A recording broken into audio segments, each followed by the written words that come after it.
حضرت حسین رضی اللہ تعالیٰ عنہ کی سام کے ذریعے حفاظت کا عجیب واقعہ۔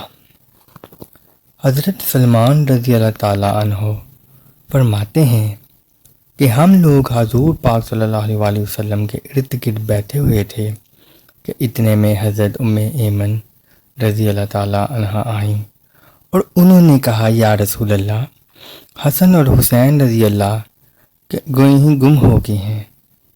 اس وقت دن چڑھ چکا تھا۔ حضور صلی اللہ علیہ وسلم نے صحابہ سے فرمایا، اٹھو اور میرے دونوں بیٹوں کو تلاش کرو۔ چنانچہ ہر آدمی نے اپنا راستہ لیا اور چل پڑا، اور میں حضور پاک صلی اللہ علیہ وسلم کا راستہ لے کر چل پڑا۔ حضور صلی اللہ علیہ وسلم چلتے رہے یہاں تک کہ ایک پہاڑ کے دامن میں پہنچ گئے تو دیکھا کہ حضرت حسن اور حضرت حسین رضی اللہ تعالیٰ عنہ ایک دوسرے سے چمٹے ہوئے کھڑے ہیں، اور پاس ہی میں ایک کالا ناگ اپنی دم پر کھڑا ہے جس کے منہ سے آگ کی چنگاریاں نکل رہی ہیں۔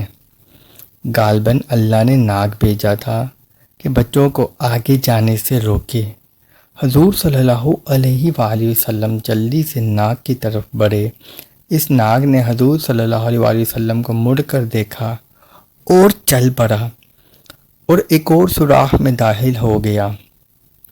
پھر حضور صلی اللہ علیہ وآلہ وسلم ان دونوں کے پاس گئے اور دونوں کو ایک دوسرے سے جدا کیا اور دونوں کے چہرے پہ ہاتھ پھیرا اور فرمایا، میرے ماں باپ تم دونوں پر قربان ہو، تم دونوں اللہ کے ہاں کتنے قابل احترام ہو۔ پھر ایک کو دائیں کندھے پر اور دوسرے کو بائیں کندھے پر بٹھا لیا۔ میں نے کہا، تم دونوں کو خوشخبری ہو کہ تمہاری سواری بہت ہی عمدہ ہے۔ حضور پاک صلی اللہ علیہ وآلہ وسلم نے فرمایا، یہ دونوں بہت عمدہ سوار ہیں اور ان کے والدین دونوں سے بہترین ہیں۔